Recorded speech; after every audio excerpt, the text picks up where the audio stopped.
안녕하세요. 5월 11일 목요일 마이드라에 오신 여러분들을 환영하고 축복합니다.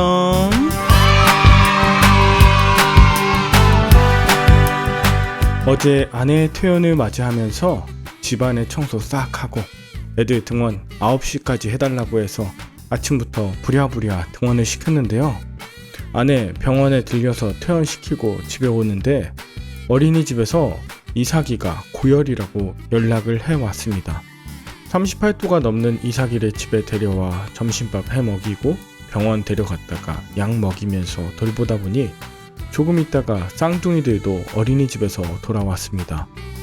아내는 퇴원 후에 무조건 누워서 쉬어야 했기 때문에 제가 가사일을 하다 보니 좀처럼 마이드라 준비할 시간을 내기가 쉽지 않았습니다.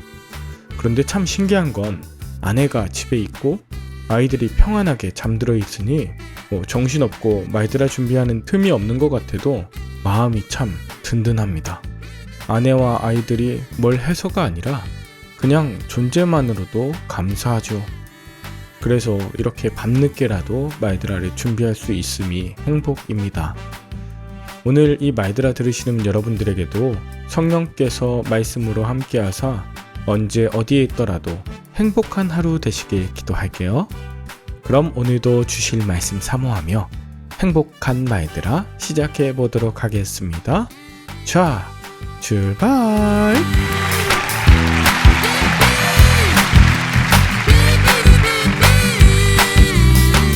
오늘은 사무엘상 14장입니다.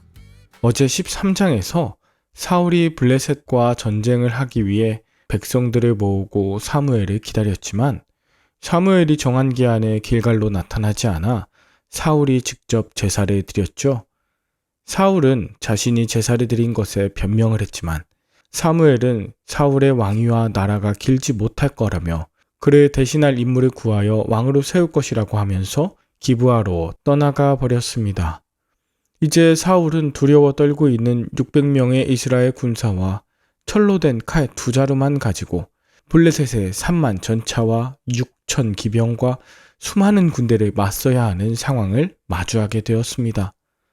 군사력이나 여러 정황을 보면 이스라엘의 승리는 전혀 가능성이 없어 보여요. 이것은 마치 오늘날 우리 사회와 교회의 절망적인 분위기를 보는 것 같습니다.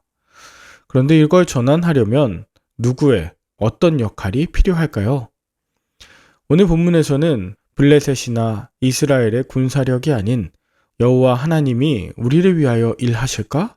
여기에 관심을 가진 자가 나오는데 바로 사울의 아들 요나단이었습니다. 요나단은 무기를 든 젊은 병사에게 적진으로 건너가 하나님의 능력을 보여주자고 요청하죠. 이에 소년은 주저하지 않고 요나단과 마음을 같이하여 따르겠다고 대답합니다. 절망 가득한 시대를 바꿔내는 자는 다수가 아닌 죽음을 두려워하지 않고 하나님의 능력을 믿고 나아가는 이들입니다. 요나단은 적의 많고 적음이 문제가 아니라 하나님의 뜻을 여쭙는 것이 가장 중요하다고 여기며 그 뜻에 순종할 줄 아는 사람이었어요. 요나단이 하나님이 주신 희망의 표징을 확인한 후 그 두 사람은 거침없이 블레셋에 나아가 군대를 휘저어 놓습니다.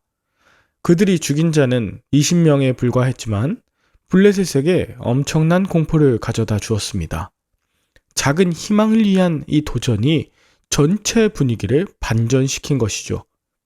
요나단의 희생을 감수하는 용기와 헌신에 하나님이 역사하시자 블레셋은 순식간에 공포와 혼란에 빠져 자중질환하고 맙니다.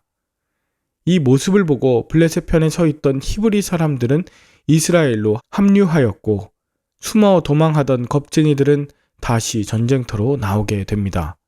나홀로 묵묵히 신앙을 지키며 주님의 편에 서는 일이 때로 힘들고 외로워 하찮은 일인가 느껴질 때가 있죠. 그러나 하나님은 그 나홀로 신앙의 씨앗을 통하여 구원 역사를 일으키시는 분이십니다. 나 한 사람으로 인해 겁쟁이들은 용기를 얻을 것이고 배반했던 자들은 충성하는 종들로 돌아오게 하실 것입니다.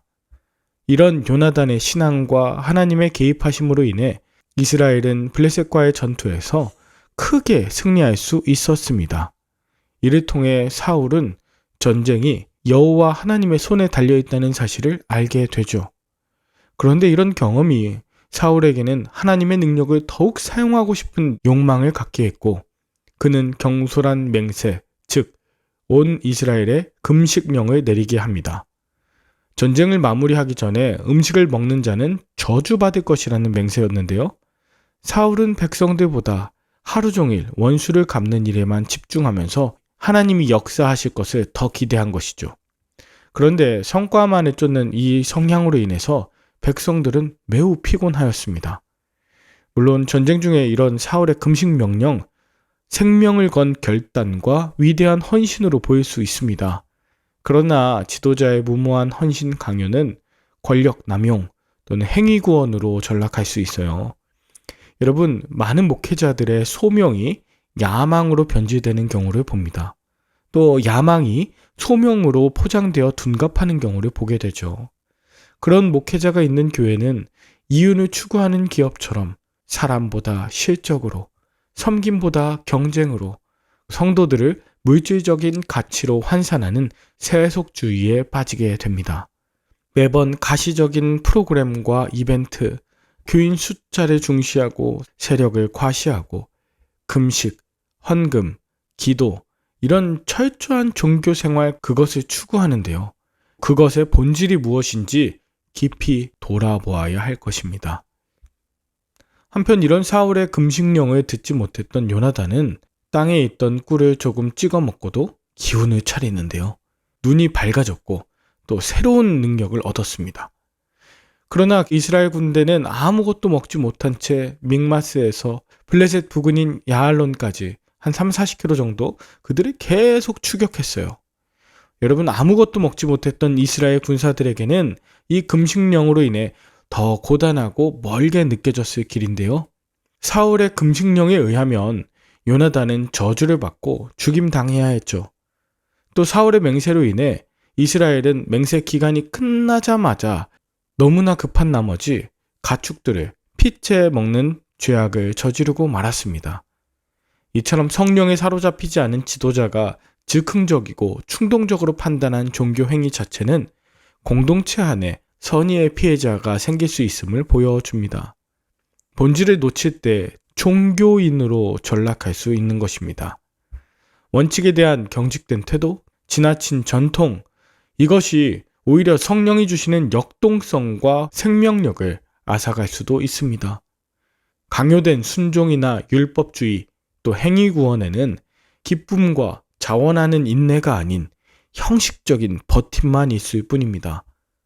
결국 사울의 이런 경솔한 맹세로 인해서 요나단과 백성들 모두 어려움에 처할 상황이 되었었지만, 사울은 자신의 경솔한 맹세에 대해 시인하거나 돌이키지 않고 그 사이에 요나단도 백성들도 제사장 아히야도 심지어 하나님마저 그의 편에 서지 않게 되죠.